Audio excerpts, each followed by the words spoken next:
here with T. And Matthew. And we are the Bing Zang Zoom podcast. So, what do we got for today?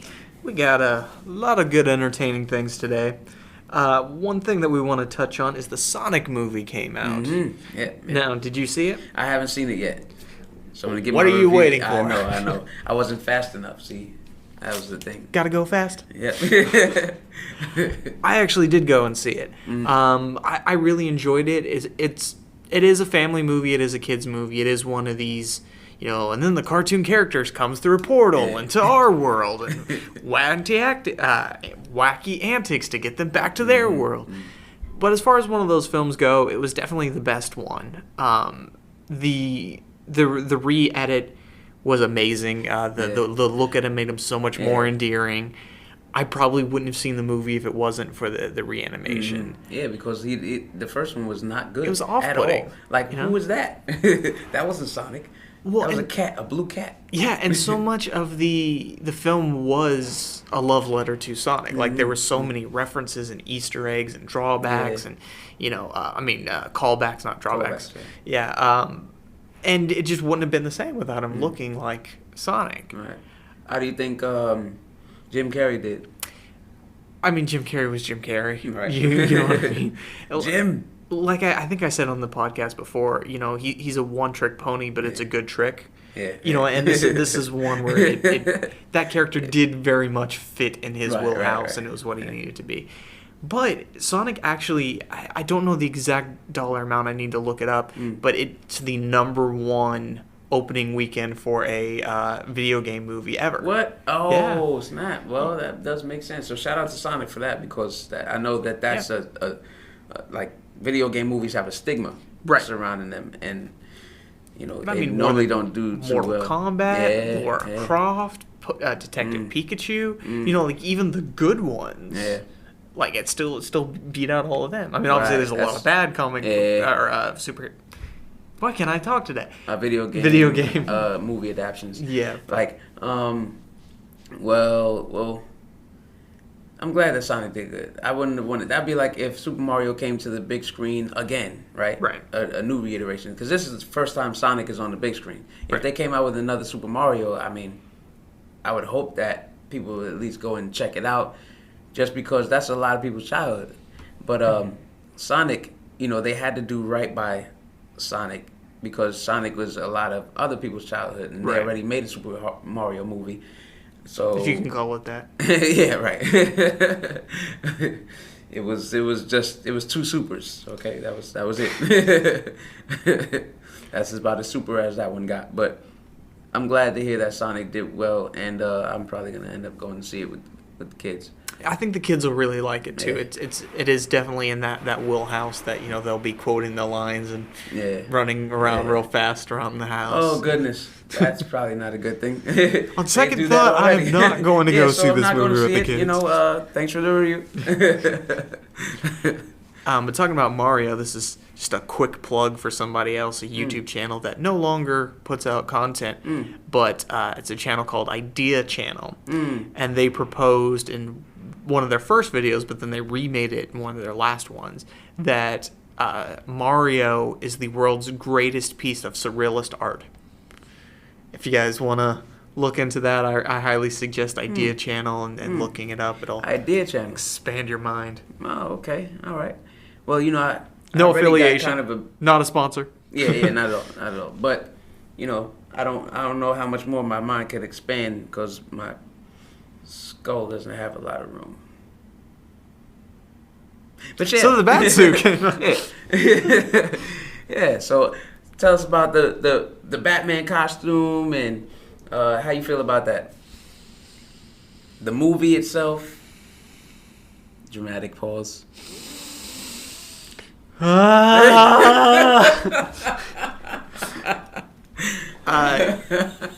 So let's start with the movie itself for a second. Just a quick rundown. Right. So the Matt Reeves Batman movie was originally going to be with Ben Affleck, and Ben Affleck was writing it, and then Matt Reeves and Ben Affleck couldn't agree on a lot of the tones and stuff. And then on the Ben Affleck part. Yeah, and then it became, it's still going to be part of the DCEU, the connected DC movies. Then now they're saying, oh no, now it's going to be a set by itself, and it's not going to be connected. So that movie's gone through so many different iterations and things that it hasn't not even anywhere close to being put out yet. So that's already kind of got me a little off-put to that movie because I'm like, I don't know about this. Yeah. But then they hired Robert Pattinson. Before I go on to that, what did you think of Robert Pattinson as oh man, Bruce okay, Wayne? All right. So when I first heard about it, everybody knows I'm a big Batman fan, right? You got to play it safe with what you do with Batman, okay? However, I really wasn't that big of a fan of Ben Affleck. I was grateful that he did the job that he did. That was fine. Robert Pattinson playing Batman, at first it didn't sit well with me. Not gonna lie. I was like, the guy's associated with Twilight. He's a vampire. He might have more acting chops, but I'm sorry that those are the only ones that I've seen, right? And, he was not Batman-esque in that. So maybe they saw something in the audition that, proves me wrong. I don't see it just yet, but I did see, like, the brooding part. That is what kind of was like, okay, well, I can see him brooding, but what about the speaking parts? What about when he has to be Bruce Wayne? What about when he has to, the Batman character? I'm not so concerned about him playing Batman. It's honestly the other facets, the Bruce Wayne. How's he going to do with that? Is he still going to be brooding? Or is he going to be, a charming guy?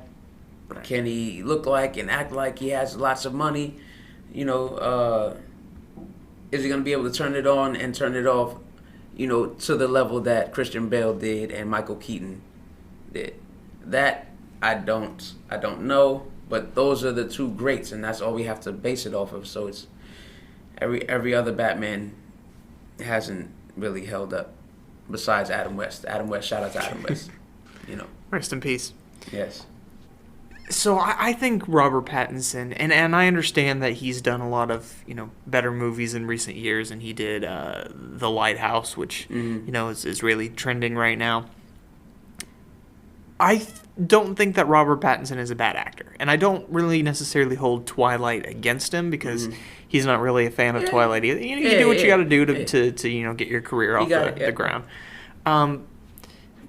But with a character like Batman, with a character like Superman, with a character like Spider-Man, with a character like Captain America, there are certain expectations you have going into it. This is characters that people have an attachment to, and they have a rhetoric with, and that they already feel like they know pretty well. And in a lot of cases, they're going to know them better than the filmmakers because they've spent more time reading books and stuff. So when you hire an actor that doesn't fit that mold that the comic book set up, a lot of people are like, well, you know what, that's just their vision of it, that's whatever. But that's kind of insulting to the audience that's already invested in the material. That's not to say that the actor's going to do a bad job. Right. But to say, hey, listen, you're already going to buy tickets to this. We know you're already going to buy tickets to this. So we're going to do what we want and not have to appease the fans. That's kind of an insult. Yeah. And again, that's not to say that the actors will do a bad job. Obviously, I talked about The Birds of Prey a couple of weeks ago. And, I said that the characters are not at all like the characters in the comic books. Right. That doesn't mean the actresses did a bad job. In fact, most of them did very, very well. I did see the movie at this point. But they were still not Cassandra Cain. They were not Dinah Laurel Lance. They were not these characters, but they still did a good job of acting.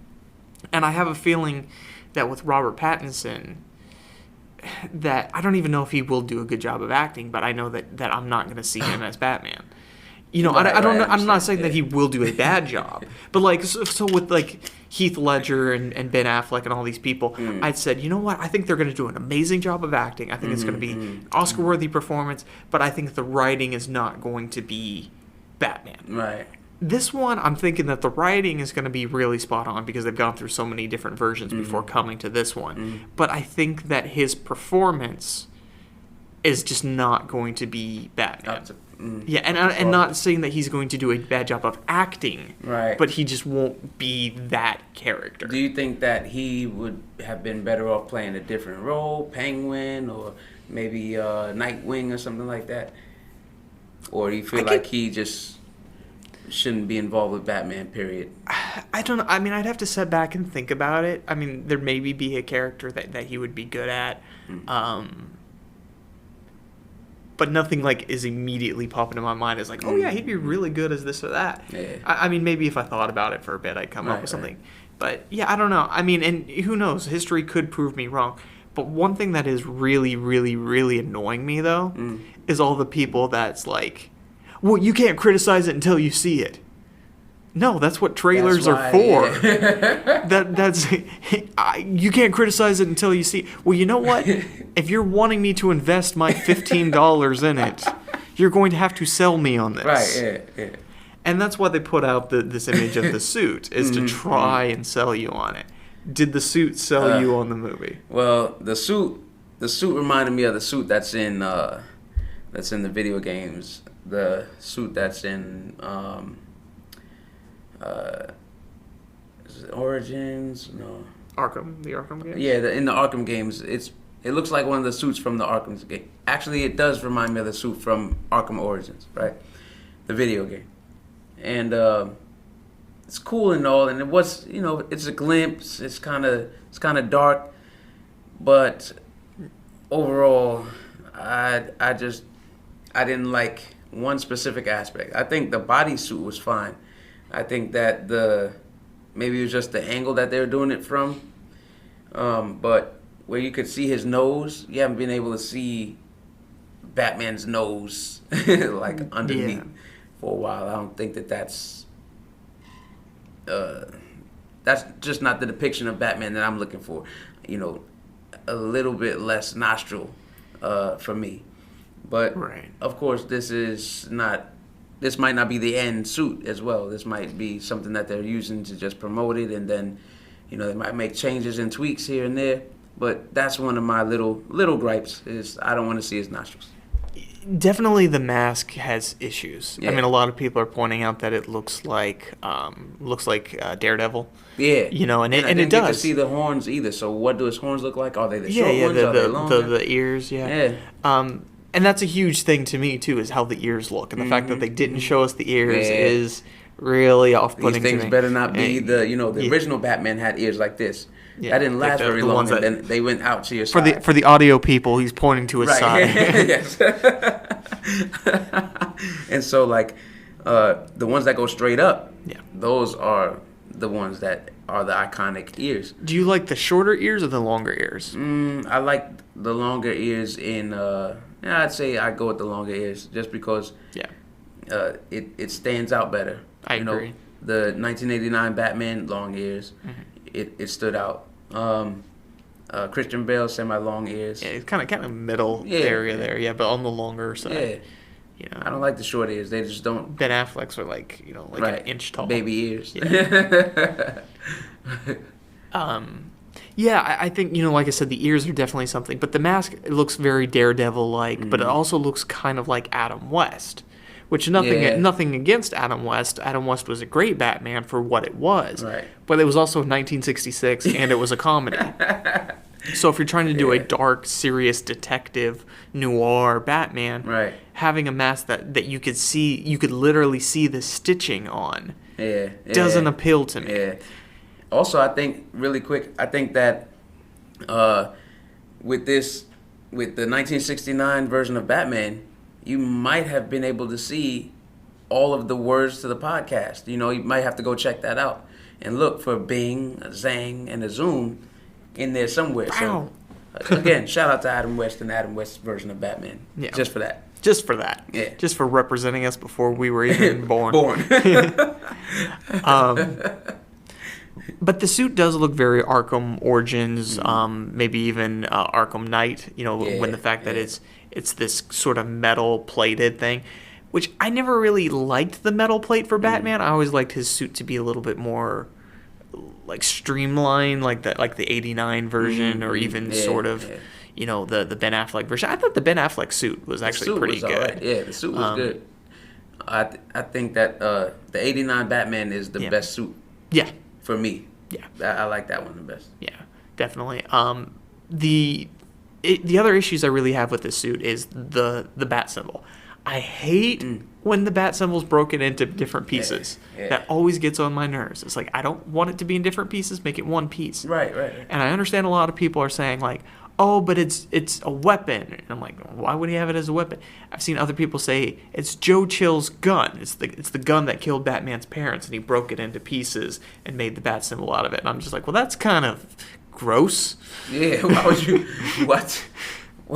I mean, and I understand in the comics he had the gun in the bat cave and whatever, and that's what like kept him motivated. But like putting it like on your chest, that's a little much. Too far. Yeah.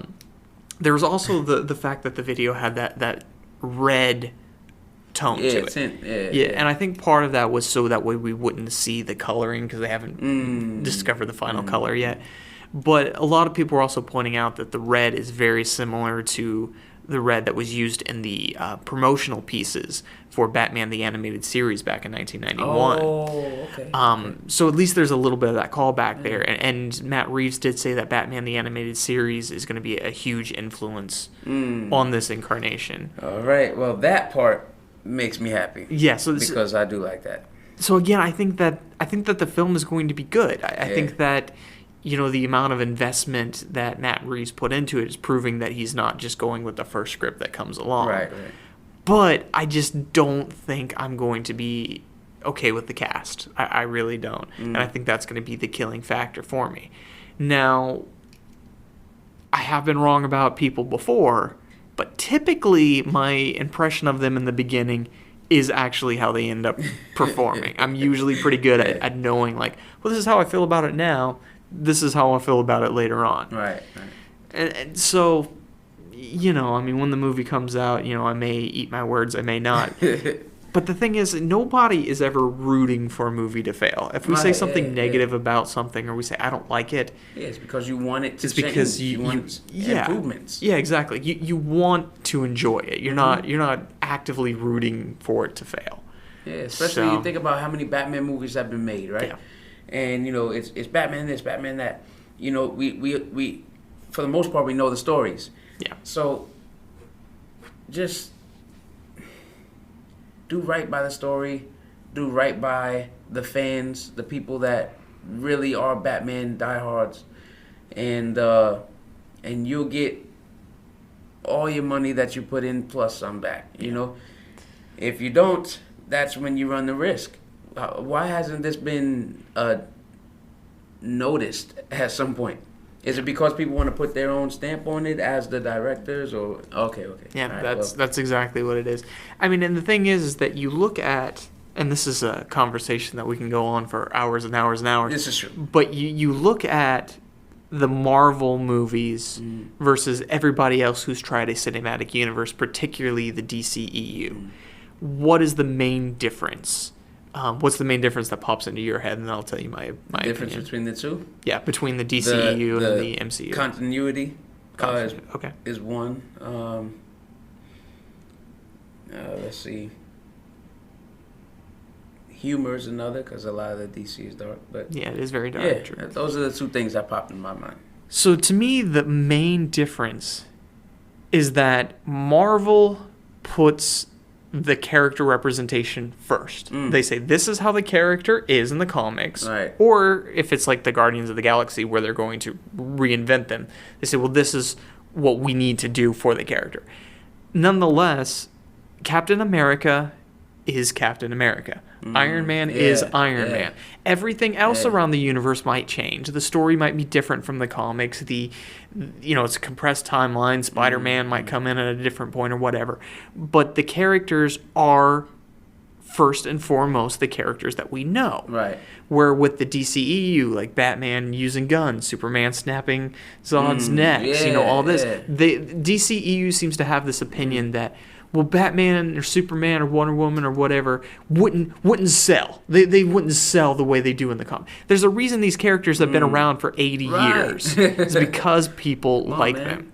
And Marvel's figured that out, to put the character first and to let everything else kind of come into supporting that character in this world. Right. Where DC is like, well, let's write a story that's going to be compelling or whatever, and then change the characters to match the story. And then that causes the story to not be compelling because we don't care about the characters. Yeah, that's very true. Very true. Well, speaking of the DCEU, right. I saw Harley Quinn in the Birds of Prey and the Fantabulous Emancipation of one title too long that keeps changing. Of the Emancipation of the Jimi Hendrix Experience. Like, what kind of title is this, man? We want something short, sweet, that we can search for in one bar. So, the original title of the movie was Harley Quinn was The Birds of Prey and the Fantabulous Emancipation of One Harley Quinn. Now, I think it was last week, or it might have been a couple weeks ago, we reported on the show, which was the case at the time, that DC had changed the name of the movie to Harley Quinn Birds of Prey. Now DC's sort of backpedaling on that a little bit. I mean, to be fair, they never 100% said that they were changing the name of the movie, but it was heavily implied with some of the press junkets that they did. Yeah. Now they're backpedaling on it a little bit, and they're saying the official title is still Birds of Prey and the Fantabulous Emancipation of One Harley Quinn. But the reason that they changed it on the marquees and all this stuff is because when people are searching Harley Quinn in Fandango and these other ticket buying apps, that the title is too long and that the websites are only putting it as Birds of Prey. Yeah. And people are searching Harley Quinn and they're not finding the tickets, and they're blaming that for the bad ticket sales. That being said, though, if that was the case, if that really was the case, then why wouldn't they have shortened it to Birds of Prey Harley Quinn instead of Harley Quinn Birds of Prey? Now, again, we said last week, or whenever it was, that the title always should have been Harley Quinn's and the Birds of Prey, because Harley Quinn is the main character. After seeing the movie, I will say the Birds of Prey played a lot bigger part in it than people were leading on like they would. Like they really were throughout the movie the whole time. They just didn't form together as a group until the third act. Right. But it still was, Harley Quinn was the main character and the other people were her supporting cast. So if they really were to put it in this app to increase searches, wouldn't it be Birds of Prey, Harley Quinn? Not Harley Quinn's Birds of Prey. So they're really putting Harley Quinn back front and center, as it should be. Right. So what the heck are you doing? Why do you keep changing it around? That is going to kind of get people disoriented and make them just say, you know what, I'm not going to search this thing. I can't find it. You know, you think about it, you get like somebody that's not so familiar with how to use their phone, right? And they go, how do you do this? How do you do that? And after a while, they're like, you know what? I'm not using this phone. It's too complex. And really, they just have to go one slide over, one page over, click on something. One extra step can be the difference between your movie getting seen and your movie not getting seen. So that's on y'all, DC. Y'all get it together over there, man. Next up, we got Erykah Badu, right? So Erykah Badu is coming out with a perfume. And from what she says, it is going to be a perfume that smells like her vagina. Breathe it in, y'all. Breathe it in. Smell that? Me neither, because I'm not buying the perfume. I don't understand this recent like obsession with making things smell like you. Yeah. Like the whole point of perfume is to mask the bad smells that our bodies make, to increase our pheromones, to attract ourselves to the other whoever we're trying to attract. Exactly, I guess it doesn't necessarily animals, whatever, right? If that's what you're into. Pause. But I mean, and I won't say anything about that body part specifically, but I will say that area in general is where a lot of sweat collects. Oh yeah. It's it's the most covered part of our body, so it tends to get the hottest. Yeah. So I why would somebody be that self-absorbed that they're like, this part of me that's probably the most unclean part of me. And I don't mean that in like a joking way. I mean that literally, because that's where our sweat goes. It might be. Maybe she shortened up her name for entertainment purposes. Maybe her whole name was Erykah Badu.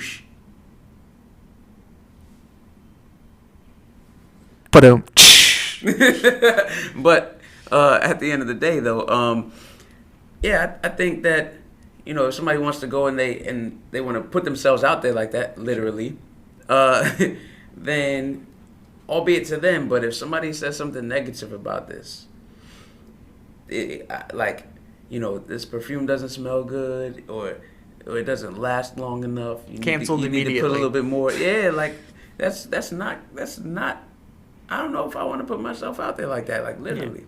Like, how is she getting this too? How is she extracting the scent of her I think it's just comparison. I think she's just like smelling and then smelling something else and being like, no, it needs to be more fragrant, more salty. I don't know, whatever. But this isn't fume. Yeah, this isn't the first time something like this has been done. There was another celebrity whose name I won't mention, but put out a candle that was called "This Candle Smells Like My Vagina," and I guess like some people find it, Bless you. Yeah. I guess some people find this feminine, empowered. I guess some people find it, to be a very feminist thing, and that's all well and fine, and be proud of yourself if that's what you want to do. But I still just find it odd. Yeah, it's not something that you just wake up and think, you know what I'm gonna do? I'm gonna go ahead. Let me spray a little bit of my extremities, the smells of my extremities, onto my neck. And go on about my day. I'm sorry. I'm not gonna get this for my lady. If you would like to do that, then that's up to you. Have there been any guys that have done this? Like the smell of my crotch area is gonna be. Well, no, because that just. I guess nobody would want that. But I mean, the thing is we spend most of our day trying not to smell like people. Like we use shampoo with fragrance with it, soap with fragrance in it. A friend of ours always talks about every time I walk in, it's like, I smell coconut, so it's got to be Matthew's hair. Right? So it's like we put all this stuff on our body to not smell like our body. Right. That now one of the things that we put on is to smell like somebody else's body. Like my body, not so much. Erykah Badu, sure, I'll take that. It just doesn't make sense to me. You know what though? Let's see how it goes. I'm sure, like this is. I'd love to know the sales numbers. Like this is something completely new that it's been done before, from what you said. Yeah. But not maybe not to this degree. Yeah. So, Erykah Badu, you do what you got to do. You Badu it. See, that would be something I'd buy. A poster with her face on it that says "Badu it." I would pay money for that. All right. And also, the greatest world champion, the greatest current world champion in professional wrestling right now. We had a poll on the Bing Zang Zoom Facebook page. And And the answer was me. Yes. I won. Matthew is the greatest current world champion. Come get it, bitches. Are we fighting for the women's championship? Or are we whichever one. Whoever wants it. All right. But so basically, we had three options. There was Brock Lesnar, there was Chris Jericho, and there was Bray Wyatt. Right? Brock Lesnar being the WWE champion, Chris Jericho being the AEW champion. He's a different company. And then you have Bray Wyatt, who is the Universal Champion. Brock Lesnar won the poll, right? Now, just because it's a poll doesn't mean it's right. It's just to see what you guys think. I think that Chris Jericho is the best world champion in wrestling right now. And like you said, just because it's a poll doesn't mean it's right. But because it was said on Bing Zang Zoom by this man, that does mean it's right. So, yeah, that's get bent. Now, like, Bing. Now, like, the reason why, right? Brock Lesnar has a mouthpiece. He has Paul Heyman. He comes out, he talks for however long. And Brock Lesnar doesn't do his own talking. He definitely does his own fighting, though. He gets in the ring. He does what he has to do. He deserves to be world champion. Calling him the best current world champion, it's difficult for me because in professional wrestling, you want to be well-rounded. Right? And with that being said, in general, you want to be well-rounded. And so, with that being said, you have the Hall of Fame. Right, is coming up. One of the groups going into the Hall of Fame right now is going to be the NWO, hence the NWO shirt that I'm wearing right now. Right. For all you people watching on audio that could see his shirt. Yeah, and so you have a group that consists of Hulk Hogan, well-rounded. He speaks for himself. He goes out. He's able to perform in the ring. He self-promotes. Kevin Nash, same thing. Scott Hall, same thing. All of them have been champions, right? Now, Brock Lesnar, he goes out and he can speak, but it doesn't sit very well. Chris Jericho goes out, he talks on the mic, he gets you interested, he self-promotes. Bray Wyatt, he does these things as well, and he does them well, but Chris Jericho has just got a little bit over him. So if it was my own suggestion, I would say Chris Jericho, Bray Wyatt, and then Brock Lesnar in terms of the greatest current world champions. We've seen Brock Lesnar before. Brock Lesnar is pretty good. However, what's happening currently, and I emphasize currently, if we're talking about overall Brock Lesnar, okay, I get it. But currently, Chris Jericho is the greatest simply because this man is in a band. He enters the ring to his band's song, right? His own song. Then he has a cruise ship that he has a wrestling event on called the Jericho Cruise, right?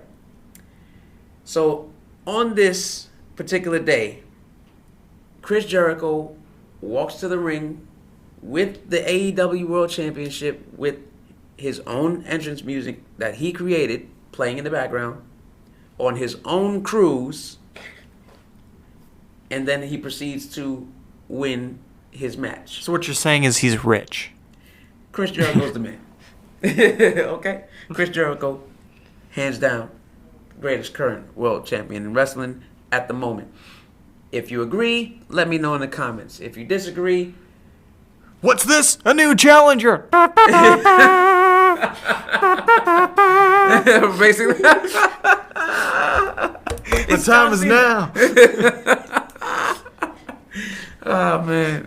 Yeah, if you disagree, you can comment as well. There's no guarantees that you're not going to get shamed by the rest of the Bing Zang Zoom Society. I'm just playing. Go ahead and comment. Let us know how you feel. Moving down the line, what fighting, we got? Let's speak with a little bit more fighting. Yeah. So MMA, mixed martial arts. People all know the UFC. But there's a lot of amateur ones. He's about to hit me here, people. No. There's a lot of amateur leagues. And a buddy of the show, who we hope to have on someday, is, wink, wink, is our friend Big Bang Mike Olasky. Olasky. Sounds like he should own an auto parts store. Right. But he's a great guy. He's an incredible martial artist. Knows so many different styles. He was an actor. He was on Power Rangers. He was on the Three Ninjas. Yeah. He's a cool guy. One of the coolest guy you will ever know. And then there's this other friend of mine, not really friend of the show yet, but personal friend of mine, Blake Foster, who was also a Power Ranger. Now, what was unique about these two is they were both children when they played Power Rangers. Mike was Rocky when they got turned into kids for that 10-episode arc. And Blake Foster was Justin, the Blue Ranger from Turbo, who was a child and got the powers of the Blue Ranger. Now, they keep saying that they're going to have an MMA match. Olasky recently broke his hand, and that kind of put the match behind. Yeah. And now that his hand's healed up, he's saying, let's get the match going. And Blake Foster is saying, well, the anticipation's killed now. We're not going to make any money off of it now. There's no reason to do this. And so this is starting kind of a bit of a feud within the MMA, but also the Power Ranger community of whether the match should happen and who would win the match. Now, Power Rangers fighting Power Rangers is just, is nothing new, really. I mean, you got the Green Ranger. Yeah, Jason David he Frank. he was bad, right? Well, in the show. He was bad. And in real life. they were fighting. What? Sorry, I didn't say anything. But yeah, so he was fighting against the other Power Rangers at first. Right. Mm-hmm. And so, Power Rangers fighting Power Rangers is nothing new. I don't know. I don't know how to feel about this one. You know why? What's that? Simply because if Foster doesn't want to do it, his heart's not in it, the whole 9 yards, then I think he wants to do it. I think he just wants more money from it. You know what I mean? That he wants to bring more attention to it? Yeah. All right, well, guess what? If that's the case, Foster, if you're really serious about this and you want to do it, don't worry. We got you here at the Bing Zang Zoom podcast. We're going to get everybody riled up and wanting to see your fight. Yeah, I think the fight could be really good. Mike Olasky is definitely the better martial artist. Truly Boom. A martial artist to the core of him. Mm-hmm. But Blake Foster is a much bigger guy. Mm-hmm. And that's the thing, is typically in any kind of competitive sports, the people are always similar in size, similar in weight. This would be a very sort of mixed match thing, because Blake Foster is a beast of a man.